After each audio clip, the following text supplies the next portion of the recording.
side has come out on top, although very different strategies in the draft phases. For instance, Varus went completely through the draft phase in Game 1. In Game 2, CLG picked it first rotation, so it's hard to pin down exactly where these teams' tier list of champions lie. And we'll see if the bans mirror everything. And yep, same 3 bans from Game 1 of CLG. And though the bans were in different orders for TSM, it was LeBlanc second for them. I expect LeBlanc to be the final ban here unless they've got something special planned. So bans the same. So if Chronologic Gaming is to play the same, it'll be this Kha'Zix first pick, followed by Jhin Ivern. Yep, so we see that one shot there. Game 1 didn't quite go the way TSM wanted it to, though, so maybe we see the pivot here as far as their champ select goes. Still like the Ivern, but Maokai top, very different right off the bat. All right, getting that away from Darshan. Hauntzer going to play a bit of a different style. The Jhin's still going to stay. I guess there's no rush on the Ivern pick. And it's going to be a new comp for TSM playing a high damage top laner no more. Yeah. Maokai tank. Also make sure that CLG cannot replicate their team composition from Game 1 as they had the Maokai top. So does CLG just match into a tank matchup?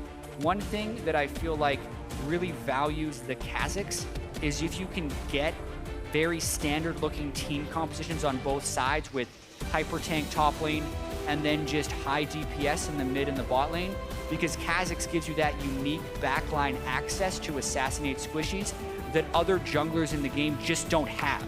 So I feel like if you're able to get into these matchups, which CLG is currently able to do so, it can be very advantageous.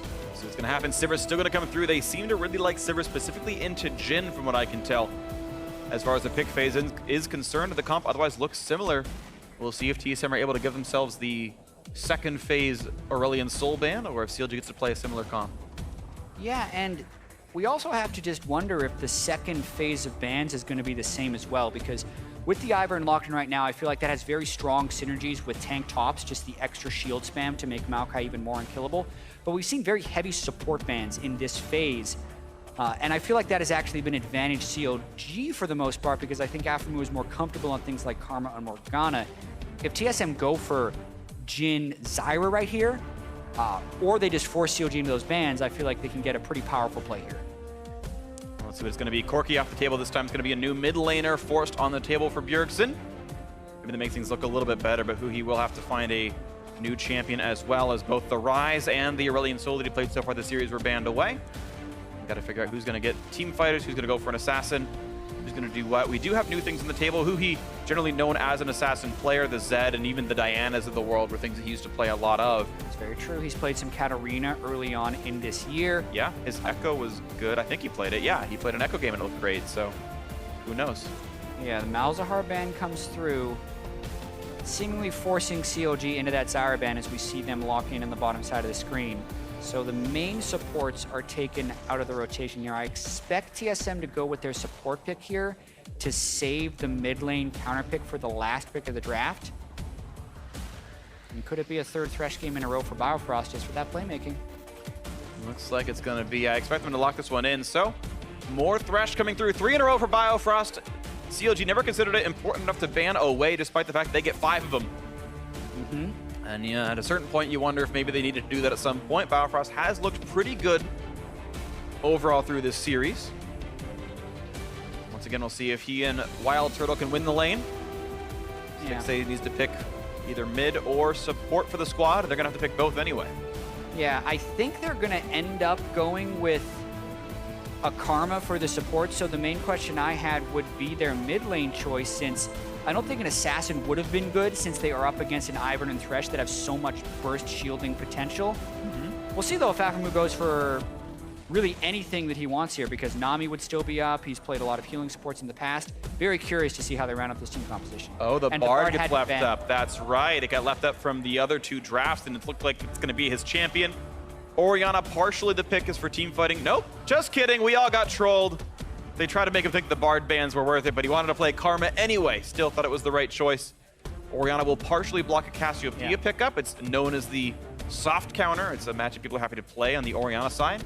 Bjergsen may still go for it, though, if he wants to play a team fighter. Yeah, and I actually prefer the Karma pick over the Bard, even though Aphromoo is kind of known for his Bard playmaking. Just the Sivir Karma move speed synergy is so strong, and Bjergsen falling back on that Azir. Your Emperor has returned. Azir once again here for the TSM mid laner. It's always fun seeing him a little bit back. I know there was the this or that you did with Kobe about whether or not you miss lane swaps or miss Azir. I don't really miss it, or I guess I do miss Azir a little bit. I think as long as he's played, you know, maybe 5% of the time, I think he's fun to see in small doses, and you get to see those big plays. Bjergsen, we know, is mechanically exceptionally competent, and I expect to see something pretty sexy out of him this game. Yeah, I mean, he's put so many hours into his Azir. One thing that ends up happening with Azir, recently at least, is because he needs so long to turn into his power, you do see some slower games with Azir. But as far as this particular usage of it, it is an incredibly high damage late game pick, almost similar to what the Cassiopeia could bring, that can help you cut through a tank like Nautilus, so not a bad choice here by any means. Absolutely agree. I think anytime you're playing one of these lethality-focused marksmen, especially the Jhins and Varus of the world, where they just don't have the persistent damage, you need persistent damage out of the mid lane. Azir, Cassiopeia, Ryze, Corki champs like this tend to bring it, and TSM, as well as all the winning teams we saw on Friday, had done a very good job of pairing those types of champions together. I do think it's important, and TSM have done that. They have a very large front line. Ivern has Daisy, there's a Maokai, there's a Thresh, and there are very loud TSM chants cheering them on as well. Counter Logic Gaming, high damage, a lot more of their roles. They should have a pushing bot lane as well. And we'll see if CLG can get the same lane advantage as they did in game one. It looks like they're gonna need it.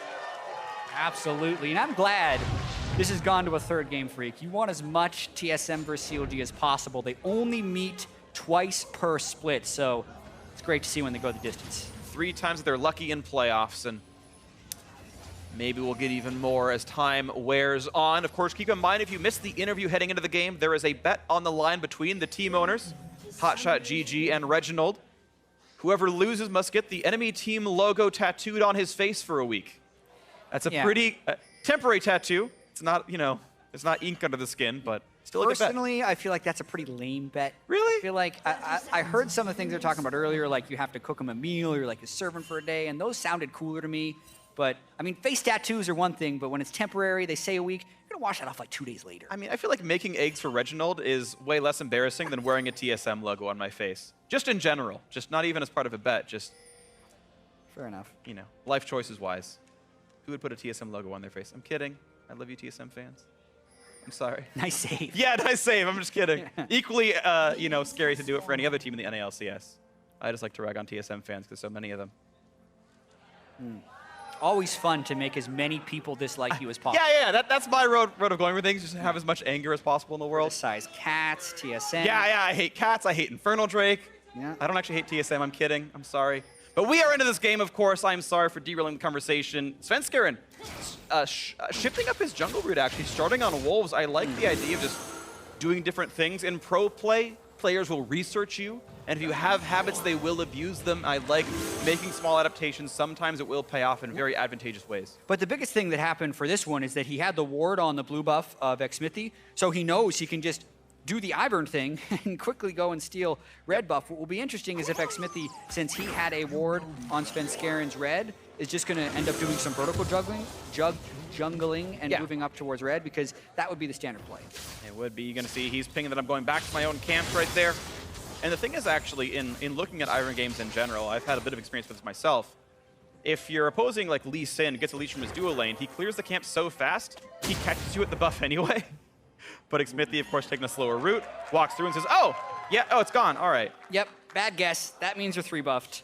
The reason he had to guess here is because even though they knew that Ivern didn't start on red, that didn't mean that Svenskeren couldn't just start tapping the blue buff and then walk over to smite the red later. And by the time that would have happened, the ward would have expired. So Xmithie is guessing either way which red buff Ivern is going to go to. Svenskeren guessed right, and that's how it feels to play against Ivern. Yeah, it's sometimes very difficult. You pretty much can't win a smite fight. He smites for infinite damage on any general camp right there. And there's the 3rd buff completed. Sven can feel good about that. Level 3, Xmithie takes a scuttle. And really you can't fight him back for it. Yeah, also, situation known. Notice the brush maker in the brush You wouldn't think that's a great usage of it, but it does grant temporary vision. So he was potentially able to spot out Xmithie when he did that. Bjergsen over the wall. Xmithie not to follow, but that is at least a couple hundred mana out of Bjergsen's pool. Xmithie makes him... I mean, he was visible anyway. There's not really much loss looking at the gank. He doesn't need to stay in fog of war. The junglers saw each other regardless. CLG, of course, with their lane assignments, have very good pushing pressure.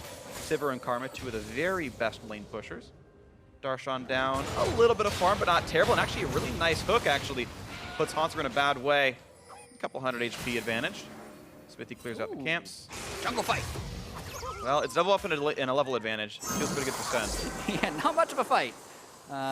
Always able to get that early lead with Ivern. One of the things we mentioned, how the jungle became more difficult for many, except for Ivern.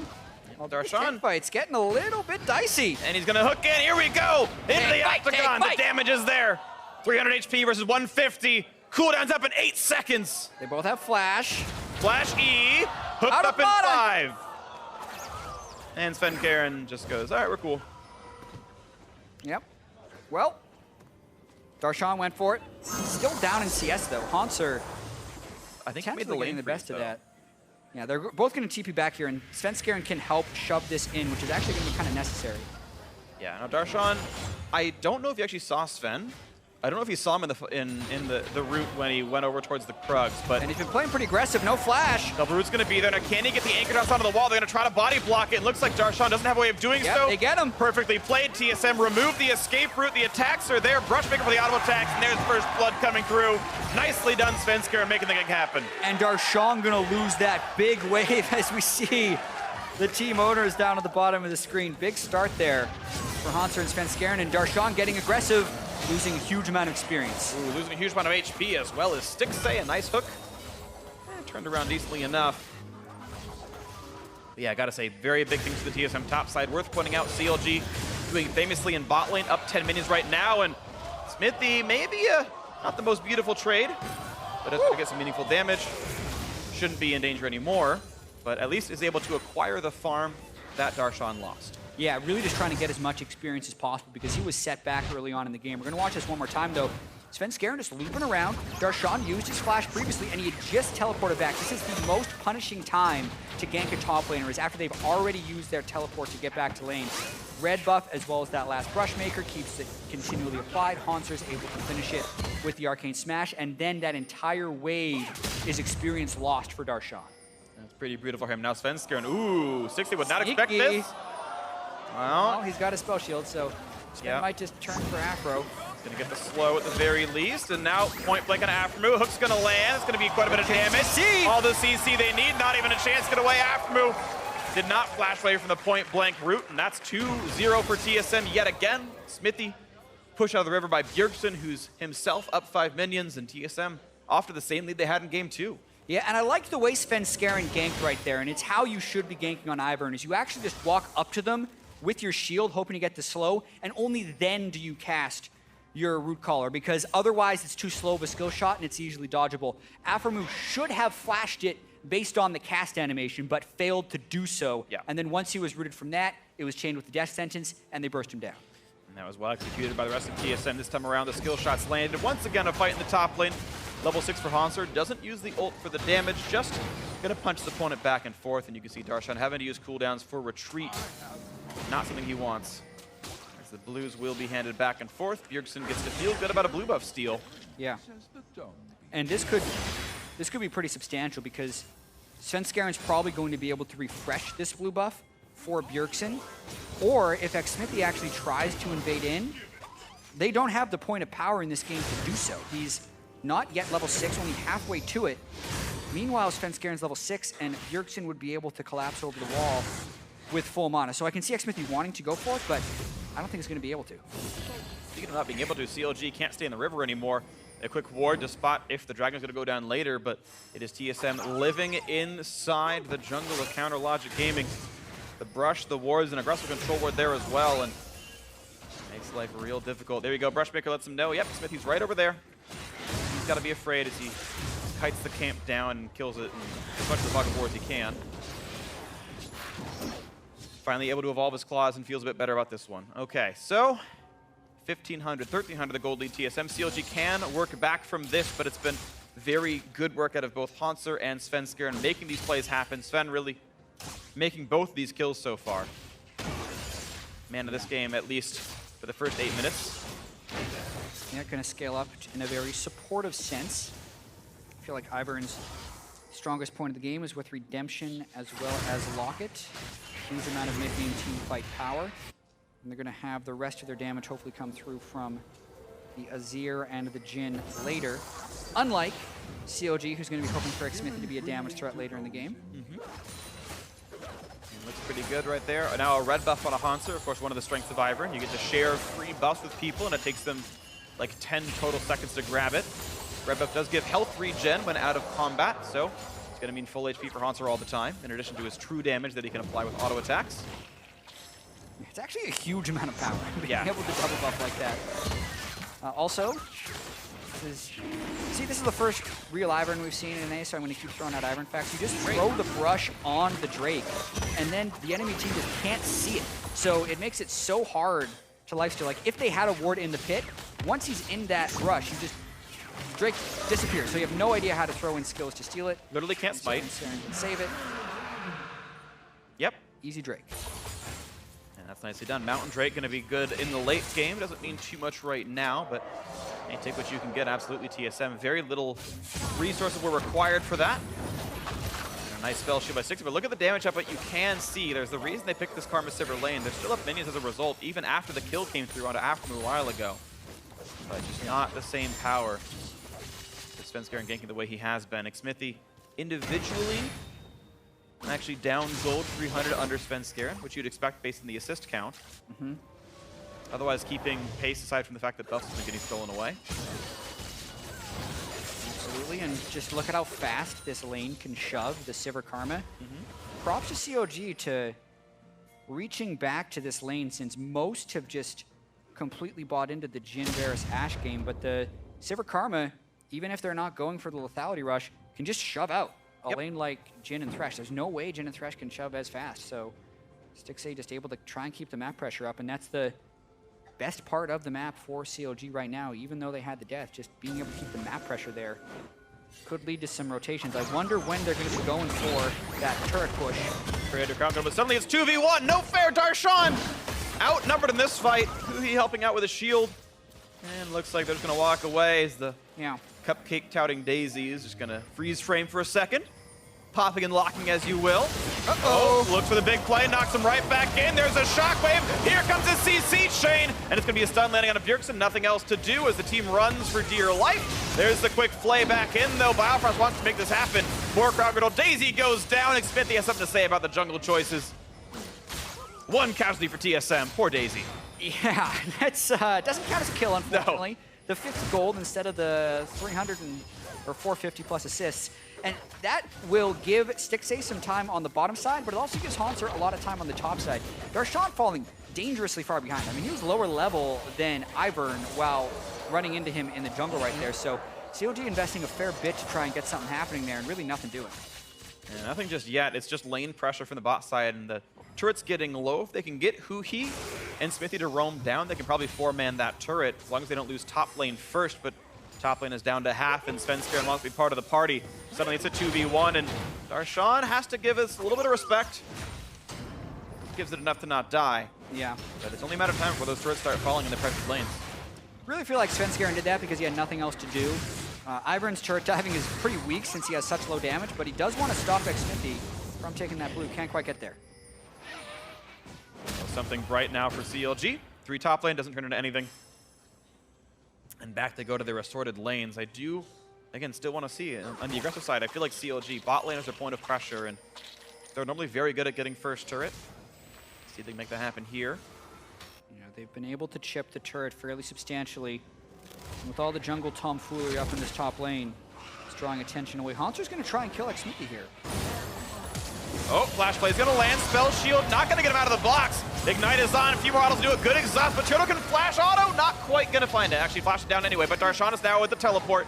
Does have the hook, does not have the ulti, though. Biofrost actually going to dodge away from the Q, but now where's he going to go? There's no spells available. That means the shockwave turns into a double kill. Counterlogic Gaming finally on the board as Huhi found a way to get out of his lane.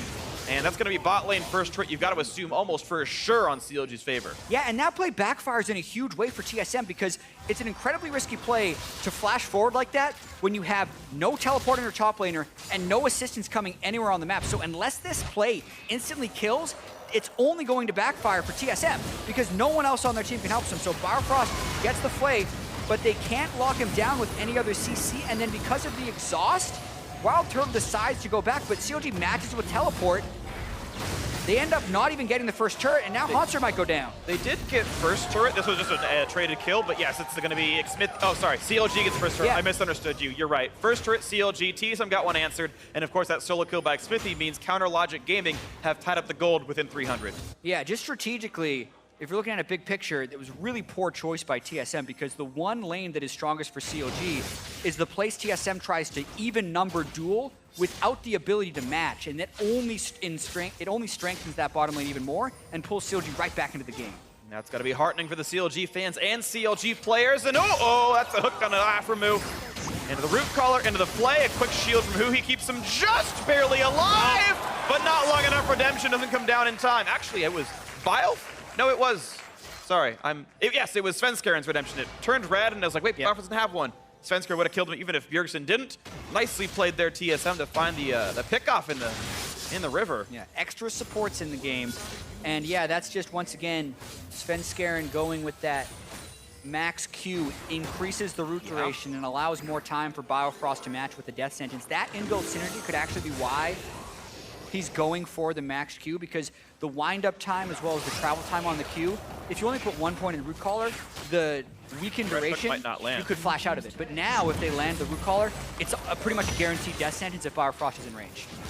Literally at that point, because they got the kill picked off, and TSM finding more to do as they've knocked down bot lane outer turret as well, and that was the site of all of CLG's power, but you kill off the support, not there in lane anymore, and suddenly more being gained. Bjergsen getting an effortless blue buff as well. CLG not really pushing into mid lane at all themselves. Looking for top lane ward control. They've got a couple, actually. Looks like pulling around this top jungle will be CLG's next big play. And that might mean they're forsaking Cloud Drake, as they have not put any wards on that side of the map to fight TSM for it. Absolutely, in this game at a pretty pivotal point. Drake stacking could be a big thing, and they're really just trying to make their map movements around the map as everyone... Map movements into lanes. Sure. As no one is fully scaled up in items yet.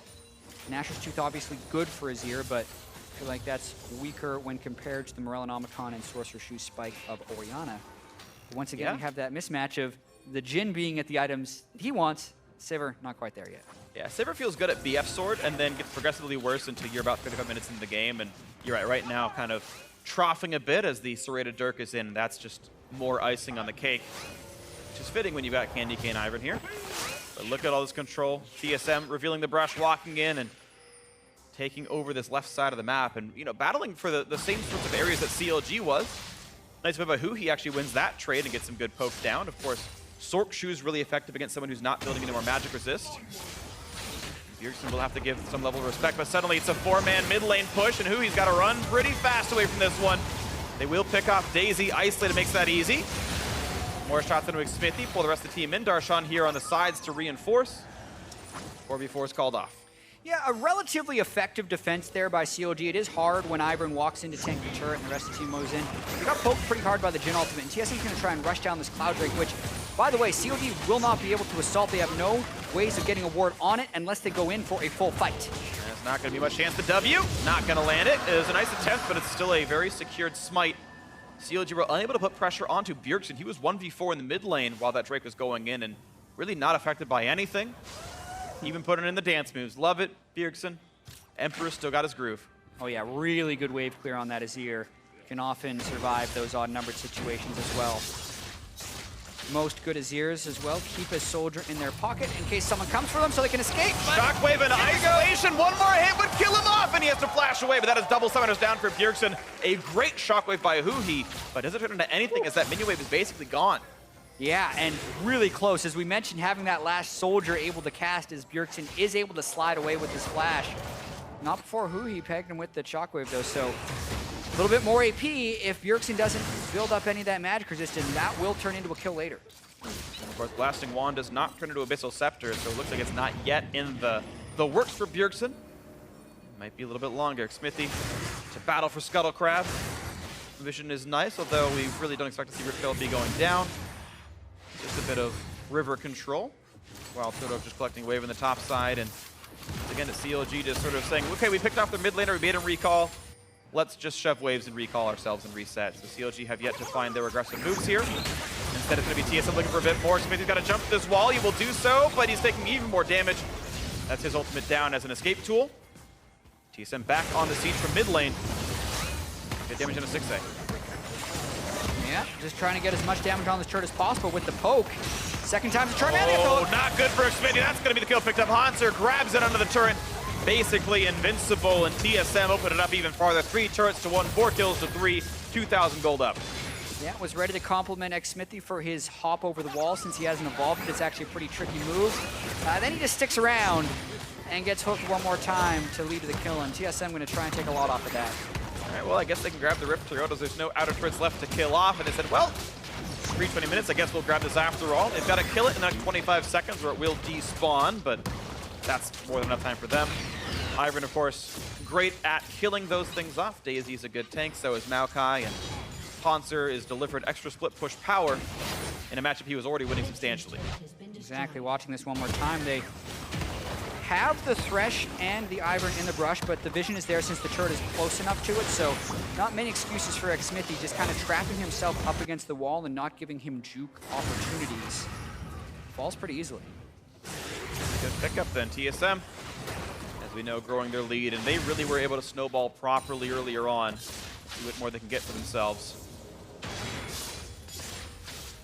This is the harder part of shot calling. You're 20 minutes in, you know your opponents have wave clear, it's 2-item Sivir, it's 2-item Orianna. Outer turrets are already dead. This is actually where it gets a bit more difficult. Do you risk the super early Baron attempts? That's hard to do. There's no Drakes to kill, so tier 2s just are difficult, and you got to see how TSM can push a game where they're not winning by as much. It's only 2,000. It's within comeback range easily. Yeah, and Stixxay is starting to build up towards those items he really needs to hit. Once he gets his Infinity Edge, that's it for Sivir as far as strong team fights go. But we also have to keep in mind that strength point for Ivern right now. Locket, as well as Redemption, incredibly hard for CLG to finish kills if Thresh and Ivern are there just to the repeatable shielding. And WildTurtle's at that strong power spike with the Edge of Night and the Ghost Blade, so it's tricky for CLG to pull off any plays, and TSM almost wants them to try something so they can turn it around with shields and then a Maokai flank. It's really worth pointing out how especially effective WildTurtle is. Darshan's been buying Madicus for his landing phase, which means lethality is more effective than it normally is against what would be a tank, but pretty early. Not really that against WildTurtle. Yeah, it pops it at the beginning, looks at the chase into Darshan, one more hit will knock him in the air. She's going for it! Hey! Oh, he's airborne! And back on the ground. All right, that was fun. Well, they're going to keep dancing here. Hauntzer still looking for a flank. And there goes Darshan! There's shockwave out of 3 of them! What a beautiful opening! Do they have the damage? Xmithie push right back out, but the health bars are low. They're trying to pick him off, but Stixxay actually falls to the tank. But 2 more turn back around. WildTurtle gets a trade. It's a 2-for-2 death so far. 3-3 on the map. Darshan with the chase in. Finds the anchor toss. WildTurtle can't quite get the kill, and it's a 3-2 lead. Make that... he can't get him, Hauntzer! Turns away a bit early. CLG walk away with a +1 kill on this one. And can they find more on a Hauntzer? He is actually invincible.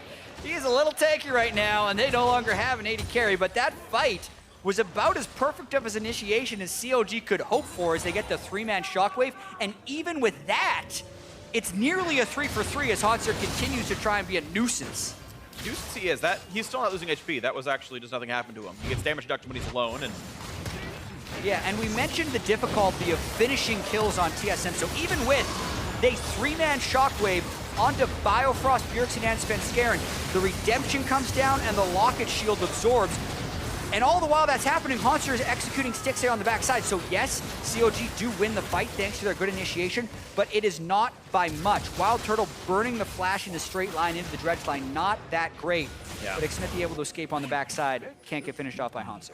Great play by CLG. The engage was awesome, but I gotta give props to Hauntzer and Turtle for just somehow salvaging 2 kills out of the situation. They probably didn't deserve to get anything in there, but those 2 made big plays. Now the root is on. Huhi gonna get grabbed. Shockwave slows down Biofrost, but it's not gonna be enough. Bjergsen getting the kill credit on this one. TSM find another opening. Hauntzer just walking in for a flank. Yeah, pretty straightforward play there, but it is started by the map pressure. And this is a pretty mean siege when they have the Ivern rush right if they want to fall back. Makes it even harder to push up for. And with no Orianna, it's an easy turret take. No chance for the defense. Down that one goes. TSM stretches the gold lead 3,000 now this one. Bigger than it was before, absolutely. 4-1 in turret. CLG haven't been able to find a whole lot for themselves. Just that one team fight that only went +1. TSM now, second Mountain Drake, going to be great for closing out games. Looks real solid here. And this is a pretty good Drake for this TSM team composition to have. Ivern being able to black out the vision while taking objectives creates an even larger sense of urgency when trying to collapse into a team. And then having the Azir with the Mountain Drakes only increases how quickly they can threaten objectives like Baron. So it's going to make it almost a necessity for CLG to kind of blindly charge in if they don't want to cede objectives. And that's what TSM wants, because they have great zone control through the Azir, really good shielding and counter engage from the Ivern and the Thresh, and that also will expose CLG's backline to Maokai flanks. So I think TSM is quite happy about getting that second Mountain Drake. Gotta feel really good here. TSM, a pretty secured composition. They've got a lot of tools here, and it's always, I feel, easier to navigate heavy frontline compositions because you know you can dive anything you want. Once you're ahead, Hauntzer can pretty much take any fight he wants, and it's never going to turn bad for him. TSM definitely feeling good here, and yeah, it's just they've got to keep riding it out here with the 3,000 gold lead. Hauntzer split pushing towards the bot side of the map. The rest of the team looking to get control. Be a bit near top side as they're starting to push through this side of the river. Logic Gaming have to give a lot of respect to the fact that their wards are dead, and look at these control wards. It means Baron can be opened up right now with Daisy tanking. Daisy tanks. CLG can't see it is the biggest thing right here, so they would have to just jump in for a team fight, and they got to do it fast. It's enough to pull TSM away. Here's the flank, though. It's found Darshan with a teleport. The frontliners there. Can they get the shockwave? They got WildTurtle. That's huge. Now how about the rest of this fight? Because Bjergsen is still alive. Biofrost low. Redemption buys some time, but Stixxay once again is frontlining and loses his life. Bjergsen down to 200 HP. It's 2 for 1 so far in favor of CLG. Darshan does not have flash yet, but he can still catch Svenskeren, who's not that durable without his ultimate alive. And it's going to be, a nice dodge on the hook, and Hauntzer gets away with that one. Only +1 CLG. Can they get any more? But Hauntzer just too durable in the front lines. Yeah, and they were able to get the shockwave onto WildTurtle, which is so critical. We were kind of talking about the stacked advantage the TSM would have, but where they were vulnerable is the low amount of magic resistance on Bjergsen, which is none, and just the edge of none on WildTurtle if he gets tagged by something like the shockwave. So once again, CLG gets a very ideal initiation onto a very difficult team to fight, but they just get a +1 kill once again. And that's just got to be heartbreaking that CLG, I feel like if TSM weren't piloting these fights that much better, CLG would be like, oh man, we got the 3 for 0, we can end the game like happened in game 1. This time around, TSM fighting back off some really crucial engages. Yeah, so good on CLG to not hesitate with the initiation, knowing that Baron will be a threat. They actually focus Daisy early on, which is good because the sustained knockups in fights is huge. But then it's just tricky to finish off the rest of the kills. Bjergsen able to keep them away with the Emperor's Divide.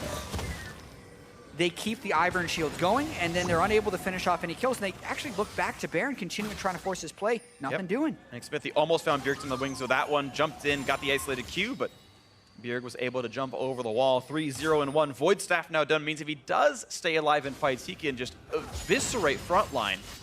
Even the Hex Drink of Xmithie will not stand up long.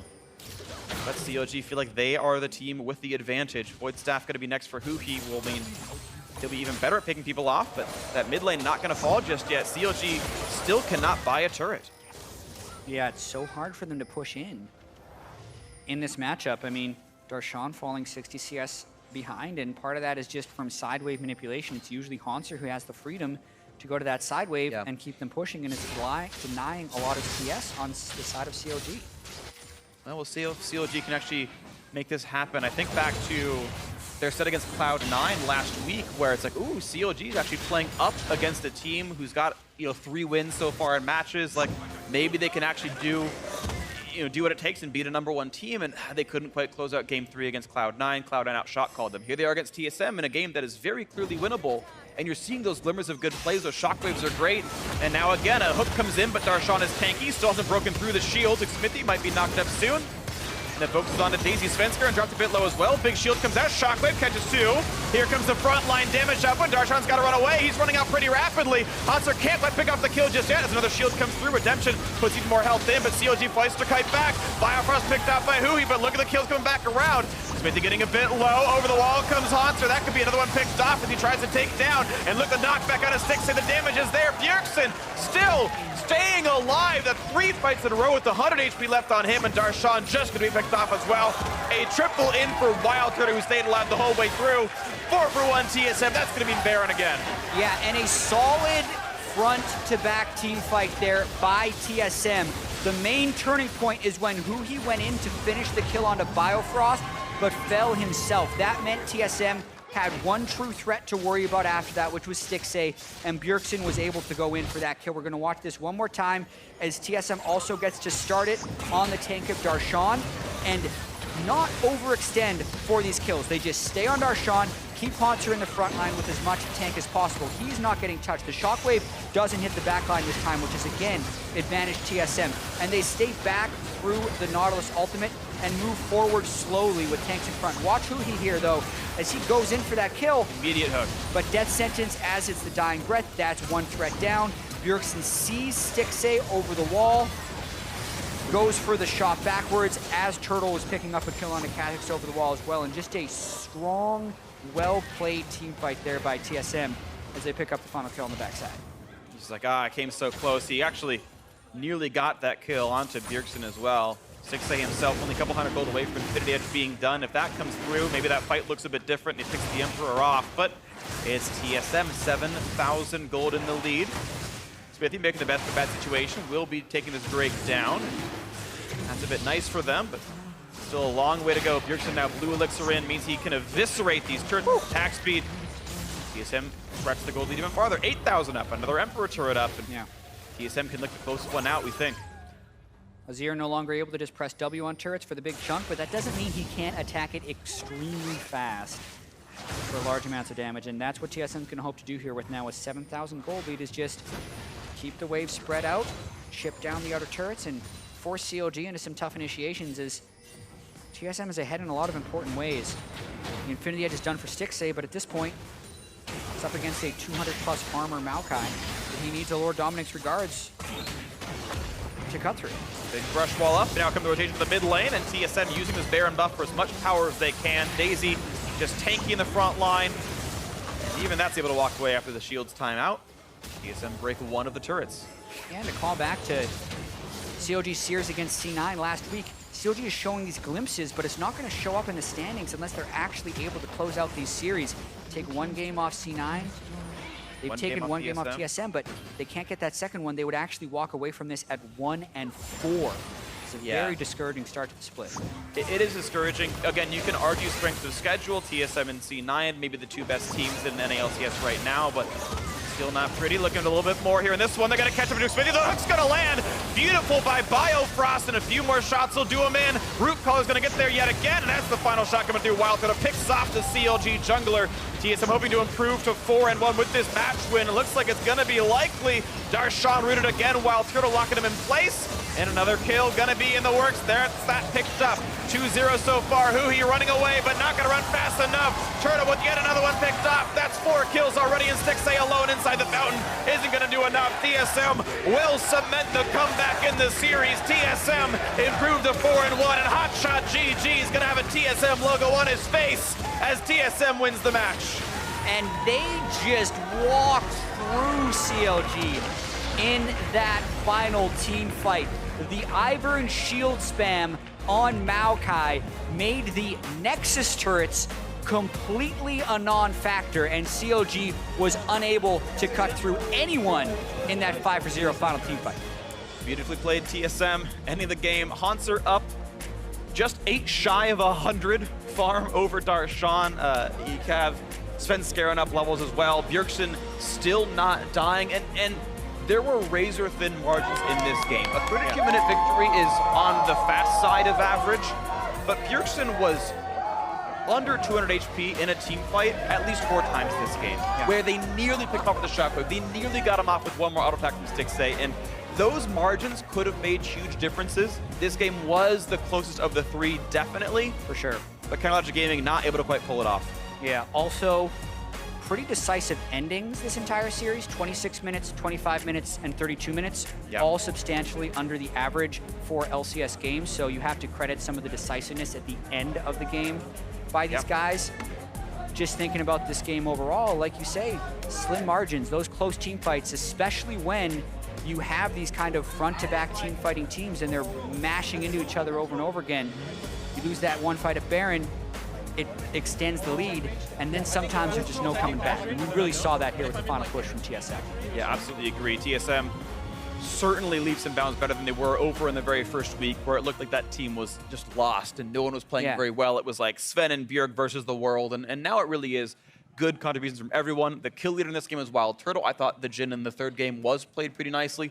Sometimes got hit by shockwaves, sometimes not his fault when that happens, but was contributing in teamfights pretty well. Yeah, and it is also another one of those wins for TSM where it went all 3 games. Yeah. So they're clearly not winning in the same way that they were winning last split, but the fact that they can look at the standings, see themselves at 4-1, makes it pretty encouraging because they are on the road to improvement. Still, clearly a lot of work to do in the spring as they adapt to having a different shot calling system without double lift. But I mean, with the way they closed out game 2 in 25 minutes, and this game, which was close for most of it and just had a strong push through into the end of the 32-minute game, speaks to a lot of improvement in that area. Yeah, they are heartening ends to games against a CLG who, despite being 1-4, do look pretty good themselves. So it's a good win against a, despite the record, I would say good team. CLG, in my opinion, actually looked like a playoff caliber team. I think there's lots of solid teams out here. You've got, of course, C9 who are smashing. You've got P1 who look great as well. But I think CLG can look like a top 6. And they can overcome that 1-4. Yeah, I'm really looking forward to the rest of the split. CLG definitely digging themselves a bit of a hole early, but you usually see some meta shifts mid-split. Sometimes CLG gets good adaptations to that. It's going to be an uphill battle for them for sure, but you're right. I think they can make it. I mean, it's going to be hard. I mean, there was the like way back old spring split TSM with Yellow Star where they snuck into 6th place and then made the final. So, you know, maybe it's one of these runs for CLG. It's certainly happened before. Either way, it was a fun series to be a part of, a fun series to watch. But now for more on that win, send it on a pastry time. He's got an interview with the victorious TSM.